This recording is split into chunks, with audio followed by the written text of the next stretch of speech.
I actually found Breaking Bad by accident as well, and I watched that. I watched the first 2 seasons because I got them on DVD because it wasn't being aired in this country at all. Netflix didn't have it.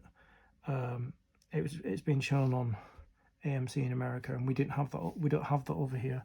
So I watched.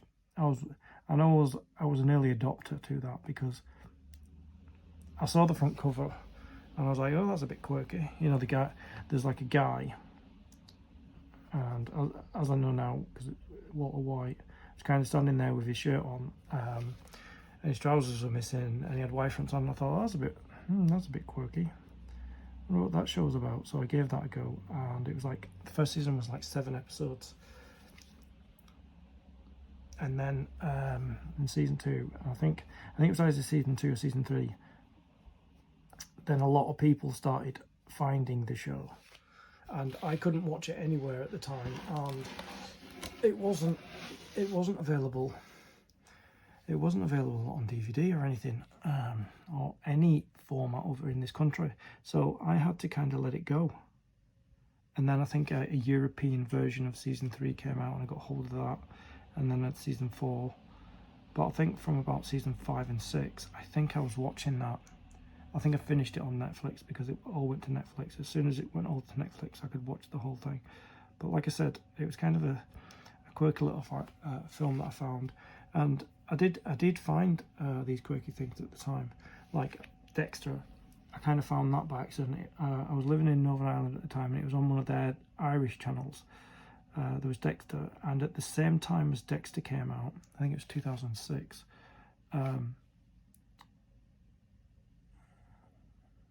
Fringe came out as well, which is, if you don't know what Fringe is, it's kind of like, think of the X-Files, but it's from a fringe science point of view.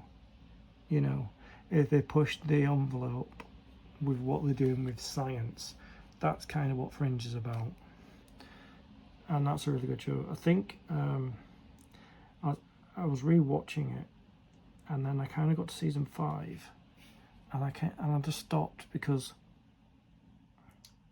there is a change in season 5, and because I like the whole build-up and things, I'm not really going to go into it, because if you want to watch it, if you've never heard of it and you just want to kind of give it a go, you could probably watch the trailer on here on YouTube.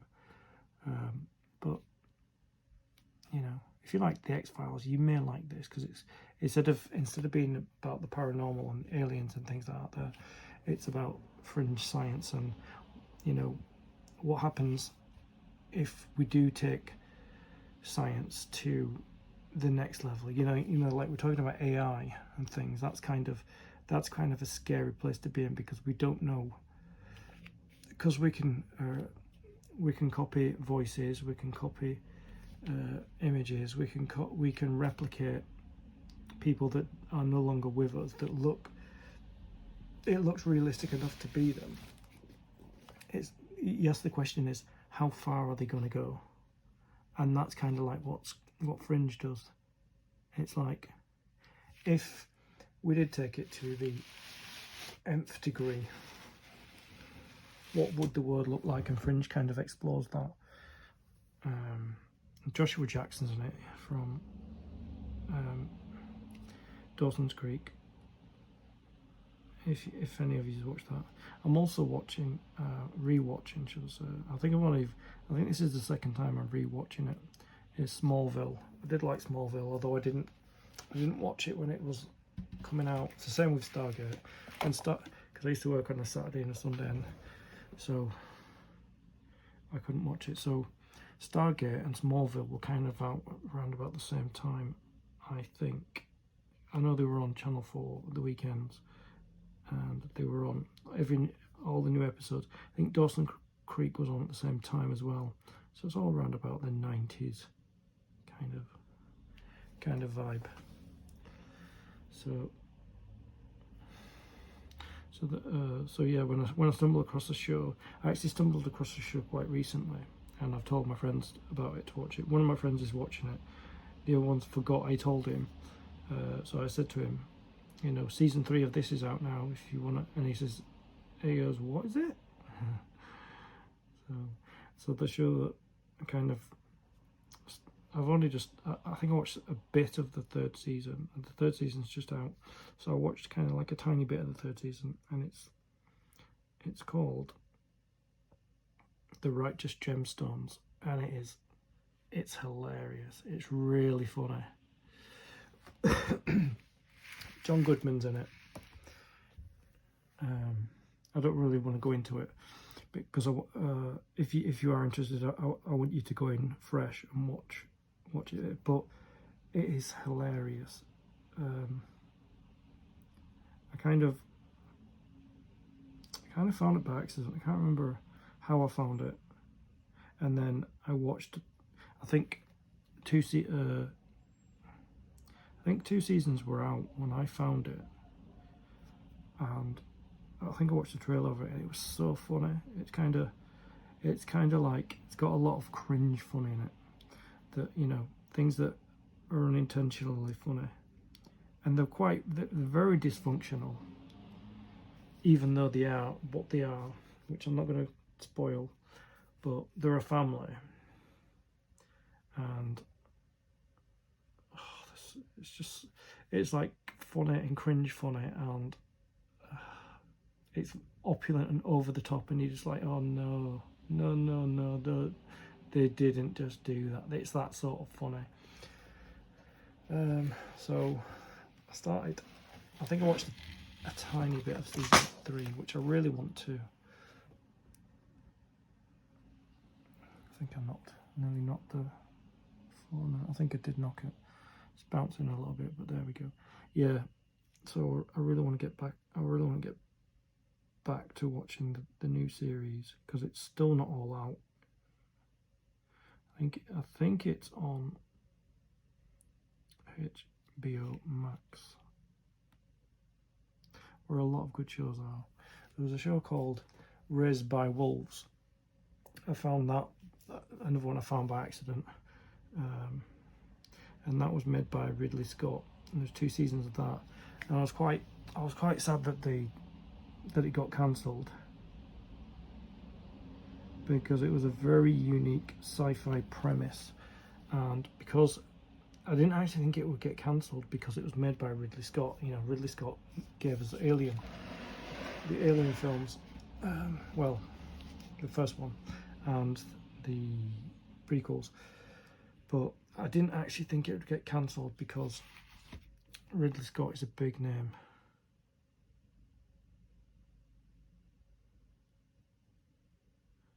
It's the same with James Cameron and the Terminator films.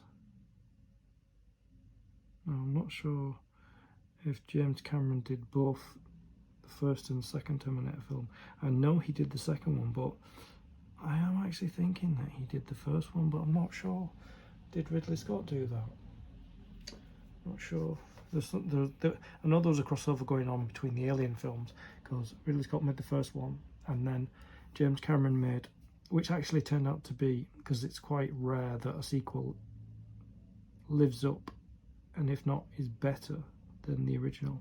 I mean, it's better, but the standard is high in the first Alien film.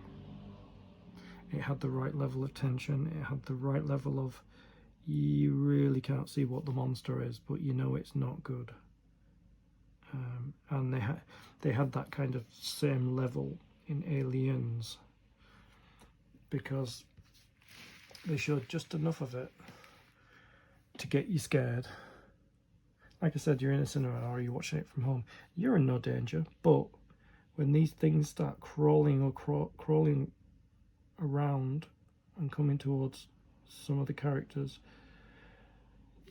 you do feel like you're in some kind of danger, because you suspend reality when you're watching a film. So when you watch a film, you're kind of in it, even though you're not in it, but you feel like you're the closest thing of being in it if you're not watching it. So if you start there watching it, you do kind of, the space between where you are and the screen is kind of disappears to some extent. Well, it does with me anyway.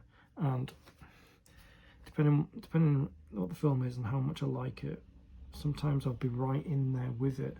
I mean, obviously I won't be doing anything, and because I'm not in the film, but you almost feel like you are in the film if it's that good. So there is a lot of level of tension, because you do feel like that these people are in danger. They're in danger of being killed, and you kind of feel like, well, if I was there, would I be breaking out the armour and stepping up to have a go, only to not survive? Because I'm not military trained, I don't know how to do things. So you kind of think, if you were there, would you be able to do anything? These things are huge. Like in the first one, it's as big as a man, and they've got acid for blood, so you don't dare kill it, but you have to kill it. But yeah, so there's kind of a crossover going on there, because I think it's Hicks or Hudson, I can't remember which one it is. Or the guy who played Reese in Terminator is in Aliens, and he's either Hicks or Hudson, I can't remember. And there's a bit of confusion in the film as well, because the corporal, or I don't really know war stuff, the guy in charge, he says, "Hey Hicks," and he goes, "No, he's Hicks, I'm Hudson." But I don't know which way around it goes. I'd have to watch it again, but yeah, that's quite funny. Yeah, it's got some funny lines in it, actually. It's kind of, for something that was made in 1986, it is something special. Now, Alien 3 was made by somebody else, and I actually like it. So if you're into pure sci-fi, like I am, there doesn't have to be a lot going on, but it'll be very stylized, and I like the fact that it's all contained on a penal colony. And Ripley's there again, as always.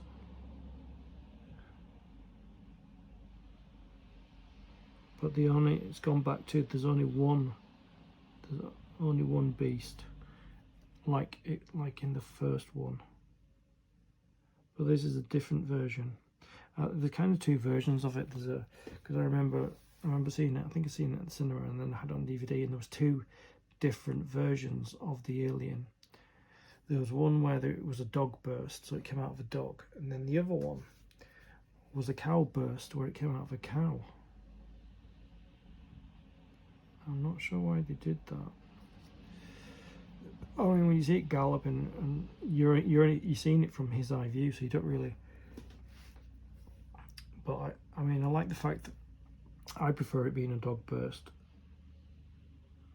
because there's a lot of dog lovers out there, and it kind of tugs on the heartstrings that this poor dog has just, this face hugger has just implanted an egg inside it, and you know what's coming.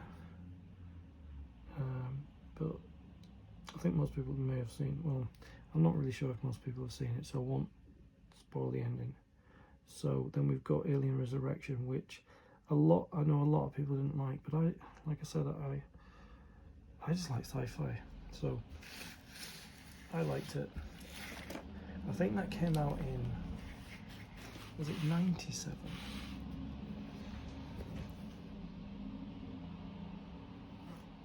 And Ripley's in it again. This time she's playing somebody different. Like in Star Trek Picard season 3, Data's in it, but he's not the Data that we know. I mean, He's still an android, but he's not the android from the Next Generation or from the movies, because if you remember in Nemesis, Data sacrifices himself. So, although there's a part of him that comes back in season 1 of Picard, and in season 2 is somebody else, and then in season 3 it's kind of a hybrid of all the things. And I really did like Star Trek Picard season 3. I watched season 1 and I didn't hate it. It kind of worked on some level, but when it went to season 2, I really struggled with it. It was kind of like they kept introducing new things all the time, and I was like, how are they going to wrap this up if they keep bringing new things in every episode? And they kind of put so much into it that I didn't know what they were doing with it. I didn't know where they were going with it, and I really did struggle. And I was like, I mean, I got through it, but it was like they had too many stories going on. They had if you haven't seen it, spoilers are coming. So if you wanna, yeah. So this back in the spoiler zone. So they kind of introduced Q, and they went back in time. They had the Borgs, and then they had Picard's ancestor, and I'm like, they were introducing too many elements, and I'm like, how are they going to wrap all these up? And they brought Q in it, but they didn't really do anything with him. And then it's like, is he dying? Is he not dying? I don't know. I thought there was too much going on, and in the end, they couldn't wrap it all up in 10 episodes. So I was quite disappointed by it, but you know. So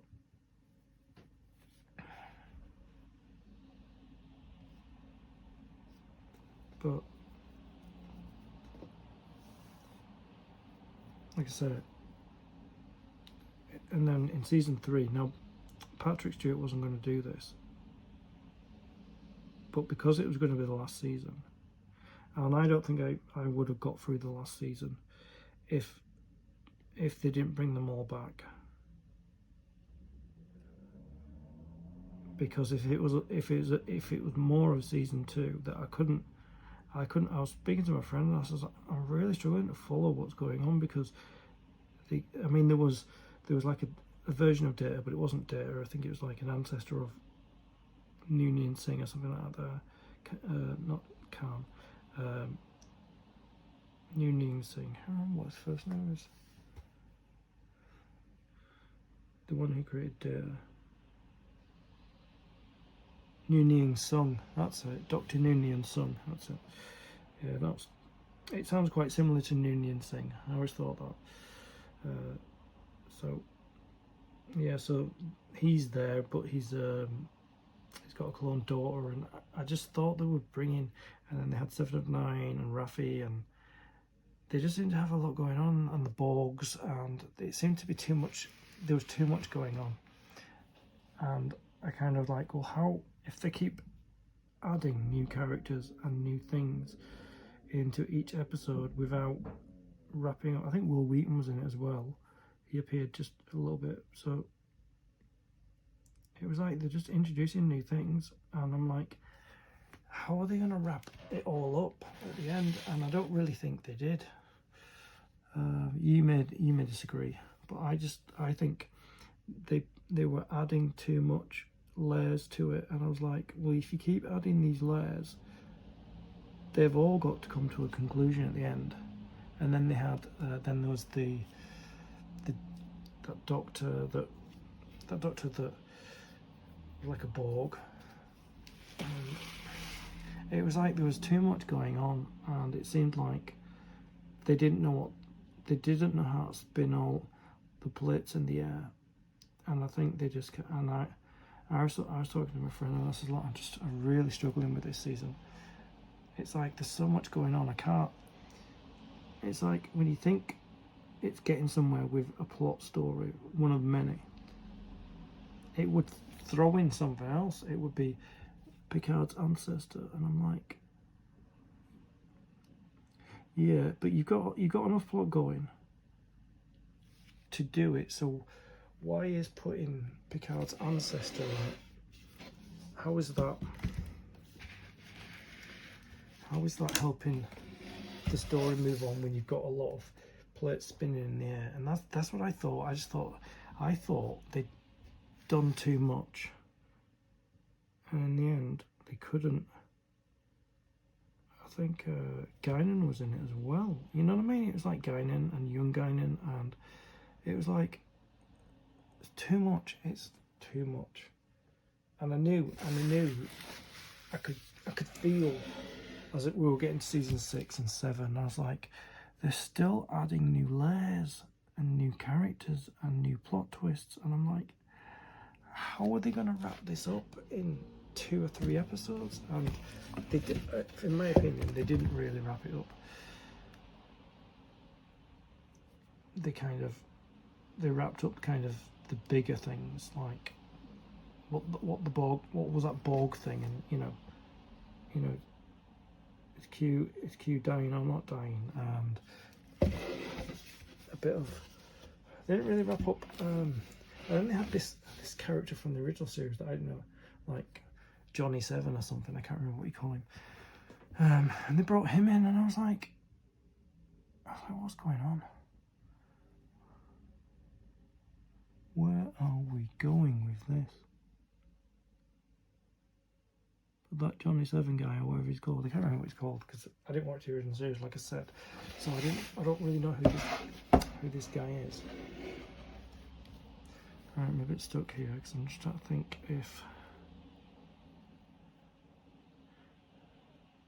that stops there, does that carry on going down there? That's what I'm thinking. I think maybe it does. I think it does. Yeah, I think that carries on going down there. I'm going to do it anyway. This. Yeah, so this Johnny 7 guy. And then there was the Romulan that wasn't a Romulan. Oh, I'll tell you what, I really struggled with it. I don't know what you guys thought, but I just thought they were doing too much with it. And you know, there was only 10 episodes and they got to wrap it up at the end, unless, because the way it was going, I was thinking, oh well, maybe it spills into season 3, but apparently they made season 3 and season 2 back to back, so they had a different thing going on in season 3, and they had more characters because they brought all the Next Generation crew back, including 7 of 9. But yeah, there were some parts in it. Oh, spoilers here, guys. There's some parts in it like 7 and 9 was, there was that like a ship museum, and I think they showed on screen a little bit. They showed the Defiant, and then they showed Voyager. But they also showed, and this, I tell you, when I saw this on screen, I was so happy that I had tears in my eyes. I was kind of a bit. It was just kind of emotional because what they did was they showed, for the first time in a long time, since Generations was the last time it was seen, they showed Enterprise D. Oh, and they actually went on board, and they went onto the bridge, and it looks just like it did. Now I don't know how much of that was CGI and how much of it they actually rebuilt. I'm hoping they rebuilt the bridge because it looks so good, and just to see their faces on the Enterprise D, because that's the ship they spent most of the time. And also there's an Enterprise F, and that gets destroyed, and then the Stargazer gets renamed as the Enterprise A, B, C, D, E, F, G. Enterprise G. Yeah. So that's 6 and that's 6. So there's still quite a bit to do. Yep. We've been going for an hour and 20 minutes. So what I really want to do is I just want to finish this colour in this video, and then we'll pick a colour for the next video, and then we'll leave it there, and then when we come back the pot of paint will be there where I leave it for the next video, because I'll do the next video tomorrow,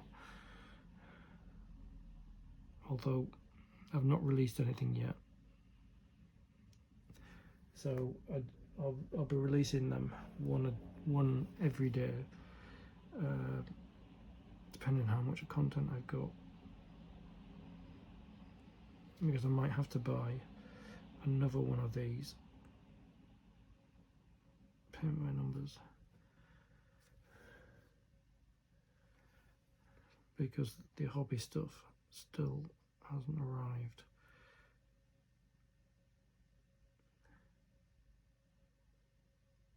Because I could just sit here and not paint and talk, but you know, this is a creative channel, so we can do something creative on it.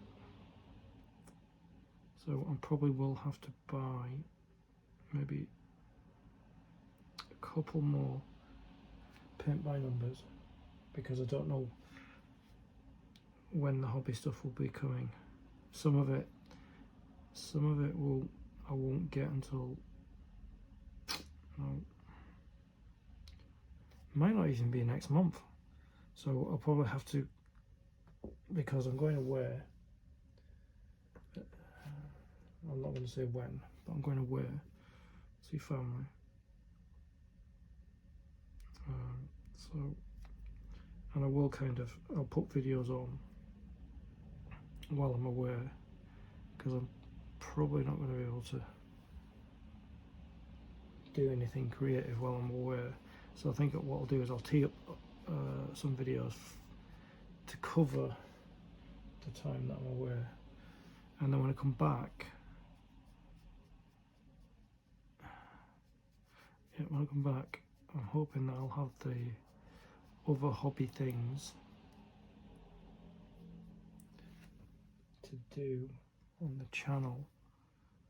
Can't really say when that is, because I can't really say when I'm going away, but I mean, you won't really know when I'm away, because I'll have videos lined up. I'll pre-record quite a few videos, and all my videos are pre-recorded at the moment, so you're not really going to see the difference, because as I'm making the videos I'll still be here, so I won't be saying that I'm away, even though I might be away at the time the video goes out, but I don't know. I'm gonna need some more of these